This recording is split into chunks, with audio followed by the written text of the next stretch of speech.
오늘 네 번째 대림절. 다 못하겠네요, 그죠? 뭐 또 요약해야죠, 뭐. 여러분은 25일이 예수님의 생일이라고 생각하십니까? 오늘은 양치는 목자들에 대한 얘기를 나눌 텐데, 그 목자들이 양을 치는 시점은 지금이 아닙니다. 보통 3월, 4월부터 시작을 해서 9월 달까지 목동들이 양을 쳐요. 그 동네, 예수님 나신 그 동네에. 그러면 예수님 생일은 25일이 원래 아닙니다. 아닌데 초대 교회 가운데 날짜를 전통적으로 합의를 해둔 날짜가 이제 25일이란 거죠. 그래서 예수님의 정말 생일이 25일 날 몇 시에 태어났냐 그렇게 얘기하지 마세요. 진짜 그건 아니고요. 중요한 것은 날짜가 중요한 것이 아니라 예수님이 이 땅에 나신 날을 기념하여서 우리가 지키는 것입니다. 날이 중요한 것이 아니라 예수님이 이 땅 가운데 구원자로, 메시아로 말씀의 약속대로 정말 오신 거죠. 진짜로 오셔버린 거예요. 이게 중요한 거예요. 그럼 우리들에게 정말 메시아로 구원자로 오신 그 예수님의 날은 25일만이 아니라 매일매일이 바로 성탄절이 되어야 될 것입니다. 그것을 기억하기 위해서, 그것을 생각하기 위해서 25일을 우리가 정해서 이날만큼이라도 그 오심에 집중하자라는 거죠. 그래서 저희가 내일 25일 날 예배를 드리기 전에 오늘 네 번째 대림절로 그 날을 기다리는 우리의 심령 가운데 제일 중요한 게 뭐라고 했나 하면 대림절 기다림이라 그랬습니다. 그죠? 2000년 전에 오신 주님을 기다리는 것이 아니라 말씀대로 오셨듯이 다시 오시겠다고 말씀하셨던, 약속하셨던 그 예수님은 반드시 오신다라는 거죠. 그래서 우리가 2000년 전에 오셨던 그 주님을 믿는 그 구원받은 자로서의 삶 가운데 주어진, 다시 오실 그 주님을 만나기 전에 주어진 사명들이 있습니다. 하나님의 뜻이 있습니다. 그것을 지켜나가고 또 회복해 나가야 되는 바로 날이 바로 요번에 대림절, 또 성탄절이 되는 것입니다. 제가 누가복음 말씀을 준비해 왔습니다. 누가복음에 목자들에 대해서 좀 자세히 나오는데요. 우리 시간이 없으니까 말씀 읽으면서 그 내용을 보도록 합니다. 자, 1절 다 같이 봉독합니다. 시작.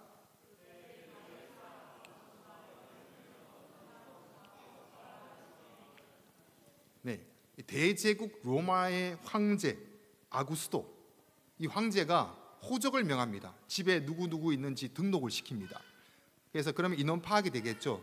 자기가 있는 로마 나라뿐만 아니라 지배된 모든 나라의 호적을 명합니다. 인원수를 파악해서 등록하라라고 합니다. 그 등록은 곧 무엇으로 연결되나 하면 세금으로 연결됩니다. 몇 명이 살고 몇 명이 어떻게 지내는지를 파악하고 나서는 세금을 걷어들여서 이 아구수도가 이제 나라의 정치를 시작을 하게 됩니다.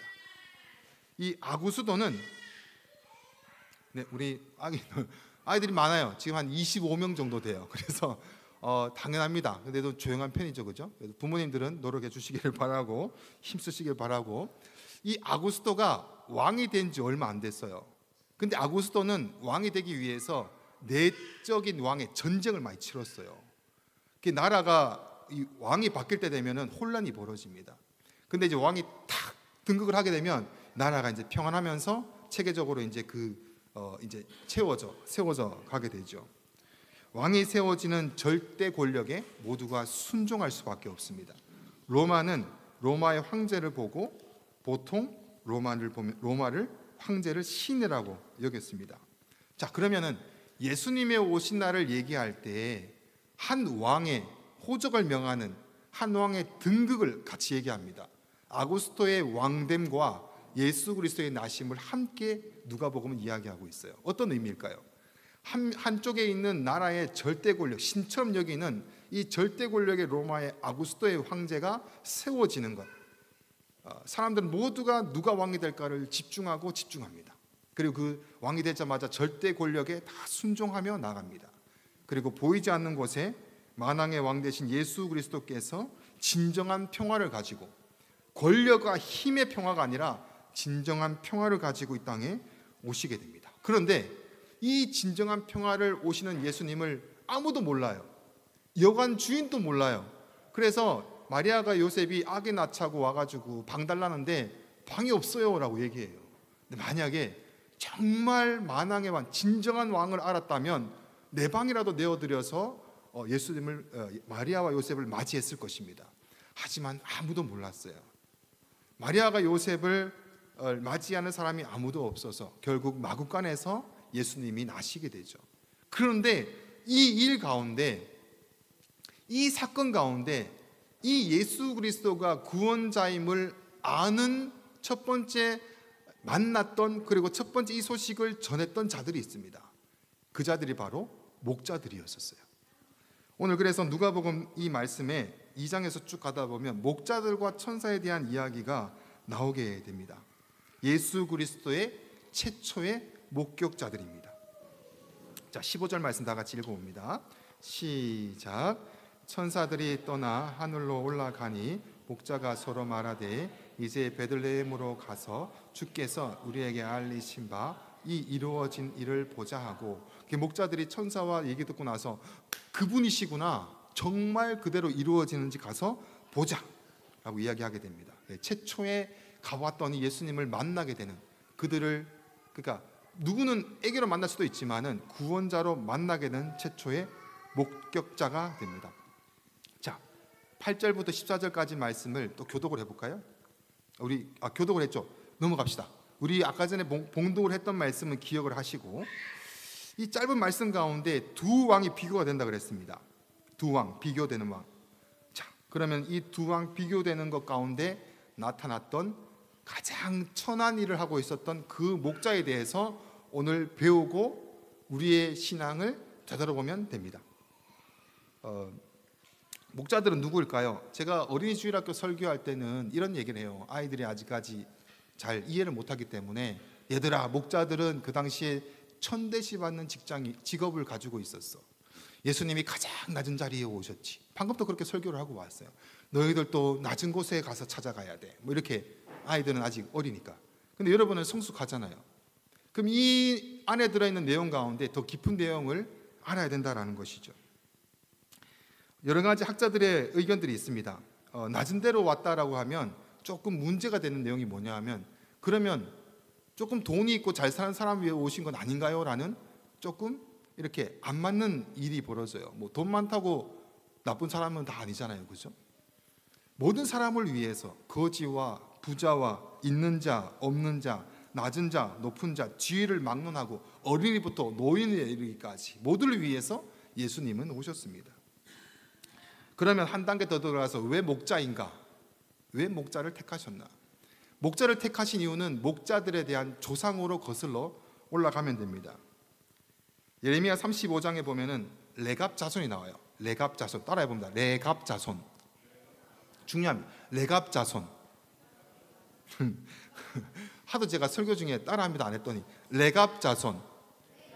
네, 레위 자손이 아니라 레갑의 자손인데, 레갑 자손에 대한 이 말씀이 나온 부분이 예레미야 35장에 나와요. 읽어야 되는데 시간이 그러니까 제가 읽지 않고 설명을 드릴게요. 예루살렘 성에 동문이라고 불리는 문이 있어요. 그 문은 사람들의 배설물, 동물의 배설물이라든지 짐승의 배설물이라든지 모든 제사에 드렸던 더러운 것들이 나가는 문이었었어요. 그래서 그 길을 나갔을 때 있는 모든 곳곳에는 사람들이 별로 안 좋아했었어요.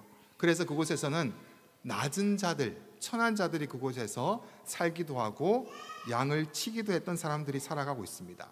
그런데 그 당시 가운데 예레미야를 하나님이 보내시면서 유대 사람들이 하도 하나님 말씀을 안 듣는 거예요. 말을 너무 안 듣는 거예요. 그래서 하나님이 한 예를 보여주기 위해서 예레미야를 보여서 예를 들어서 하나를 설명해 주세요. 그게 뭐냐 하면, 야, 저기 있는 저 천하디 천한 사람이 이곳에 와서 가장 높은 지위에 있는 종교 지도자들과 함께 포도주를 나누라고 해라. 포도주를 나누라고 해라. 네, 그렇게 얘기해요. 그곳에서 있는 그 목자들이 레갑 자손이었거든요. 레갑의 후손들이었었어요.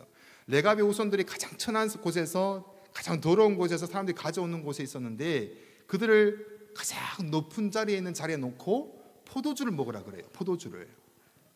얼마나 황송해요. 높은 사람들이 이렇게 천한 사람을 불러서 포도주를 주네요 라고 하는데, 그 포도주를 이들이 받지 않아요. 저희는 죄송합니다. 너무 감사한데 저희가 포도주를 받을 수가 없어요 라고 이야기를 해요. 하나님이 이걸 보여주려고 레갑자손을 불러다가 종교 지도자들을 가르치기 위해서 이 일을 행하게 됩니다. 너희 왜 안 먹어? 너 왜 안 마셔? 야, 이거 내가 주는 건데 이거 사람들 다 줘도 이거 다들 부들부들 떨면서 먹는 건데 왜 너희는 안 먹어? 라고 얘기했더니 우리는 옛날부터 장막에 살면서 선조 요나답이 우리에게 명령한 대로 300년 동안 지키면서 포도주를 금했고 포도주 농사 짓지 마라 그래서 농사를 안 짓고 집을 짓지 마라 그래서 집을 안 지으면서 할 수 있는 게 아무것도 없으니까 목동을 돌보는 목축을 할 수밖에 없어서 우리는 이때까지 그렇게 살았습니다.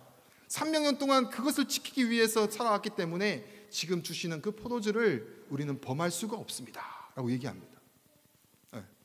무슨 말인지 이해하셨어요? 옛날에 선조 요나답, 이 요나답이 명했던 명이 있었어요.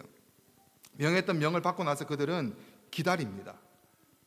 우리는 구별된 자로서 하나님의 일들을 기다려야 되는구나, 하나님의 사건을 구별된 자로서 기다려야 되는구나 라고 해서 그들은 계속해서 포도주를 입에 대지 않고, 그 당시에 포도 농업이 이제 아주 주 농업인데 이 농사를 짓지 마라 그래서 그것도 짓지 않아요. 의지하지 말라는 거죠. 그 다음에 집을 짓지 말라, 너희는 그곳에 안주하지 말고 천막을 치면서 언제 올지 모르는 그 주님을 준비해라. 그 시간이 300년이 넘어갑니다. 그럼에도 불구하고 그들은 그것을 꿋꿋하게 지켜나갔던 거예요. 그들의 후손이 바로 내려오는 것이 목자들이었었어요. 목자들. 이게 간단한 내용 같지만 쉽게 얘기해서 이런 내용이죠. 당장 먹고 살아야 되는 것에 대해서 문제가 생기는 거예요. 주님을 기다리자면. 그리고 하나님이 하지 말라는 것을 구별하다 보니까 내 직업이 내가 돈을 많이 벌 수 있는 게 있는데도 불구하고 이걸 못하고 있는 거예요. 그러면 사람들이 천대시 여기는 목축업밖에 없는데 이걸 하는 거예요. 상황과 형편이 아무것도 아니라도 그들에게 중요한 것은 하나님의 말씀의 약속이었었어요. 그들은 그것을 지켜나갔고 모든 권력과 모든 것 가운데 그것에 넘어지지 아니하고 치우치지 아니하고 말씀대로 이루어질 것을 기다리며 그들은 계속해서 삶을 살아갔던 것입니다. 그들이 바로 목자였습니다. 이것을 그대로 우리의 삶으로 가져봅시다.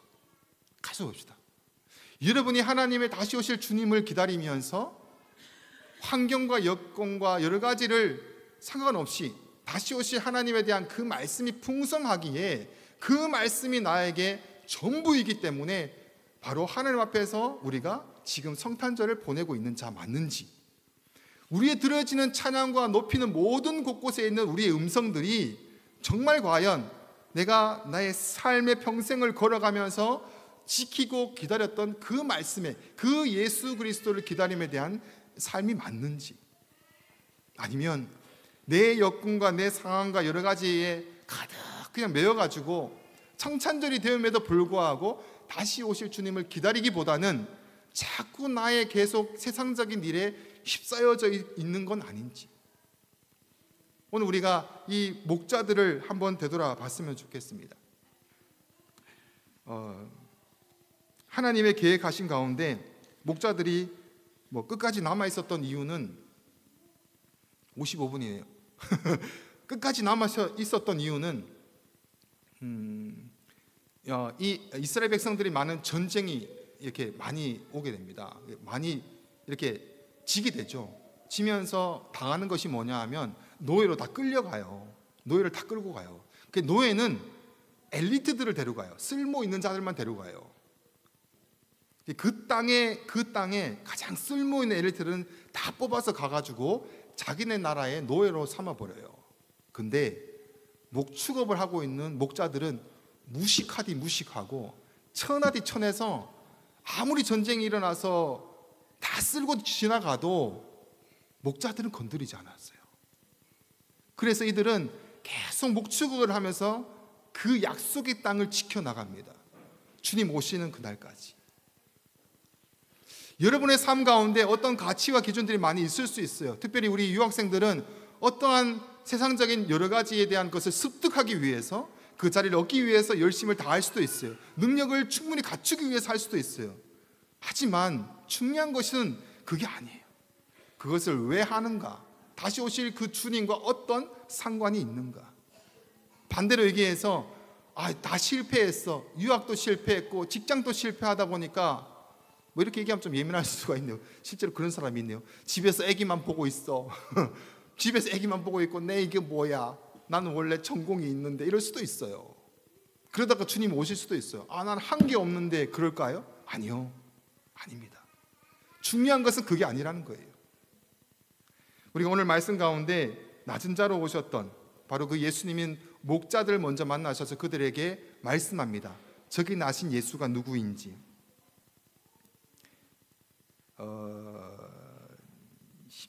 15절 16절 말씀을 봅니다. 제가 봉독하겠습니다.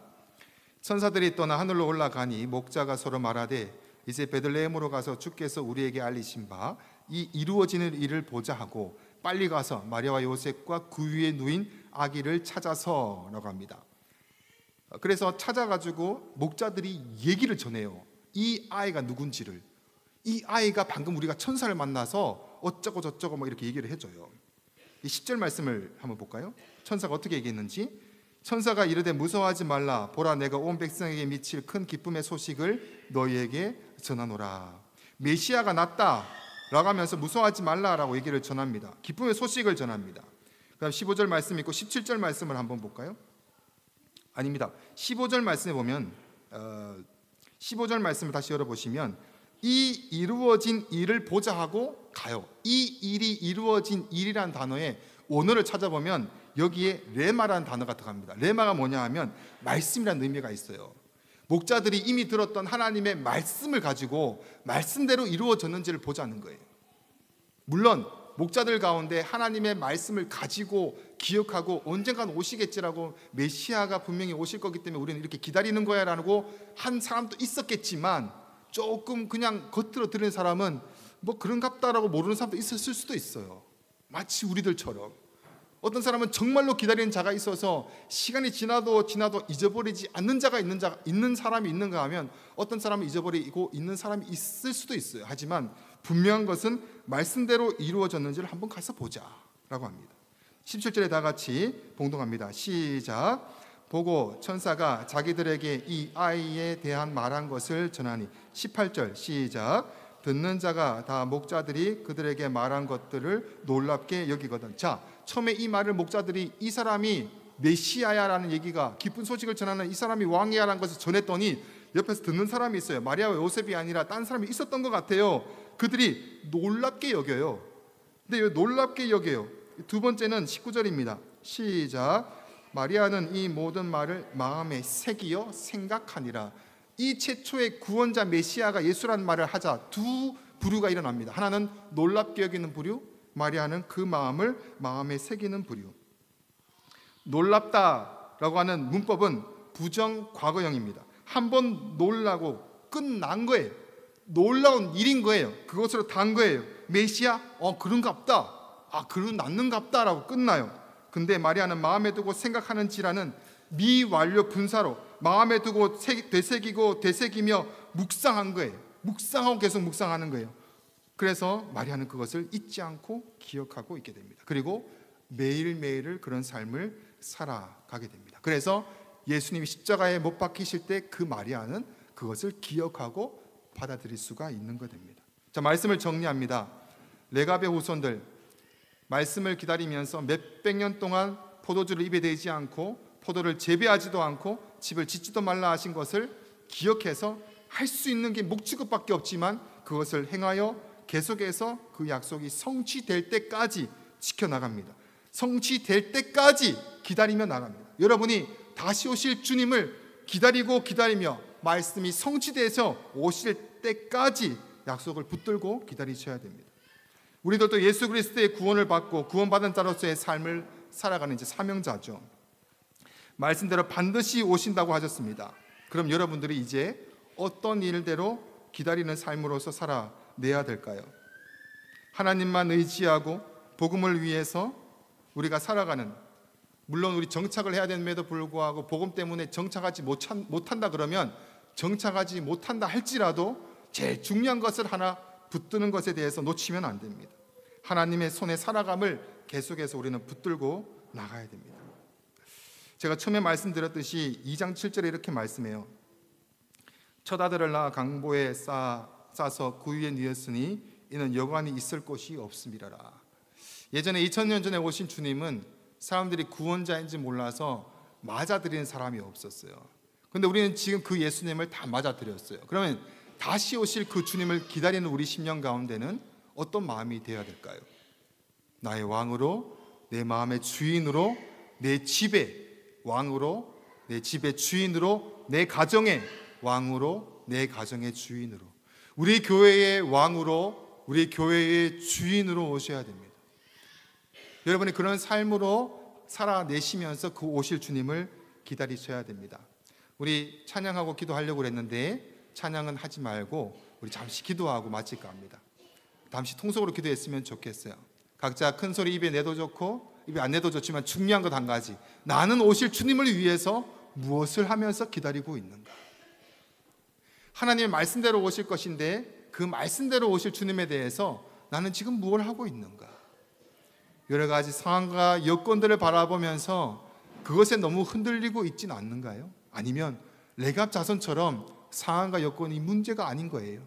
주님 오실 날은 나는 어떻게든 기다리겠다. 그 주님을 내가 어떻게든 기다리겠다.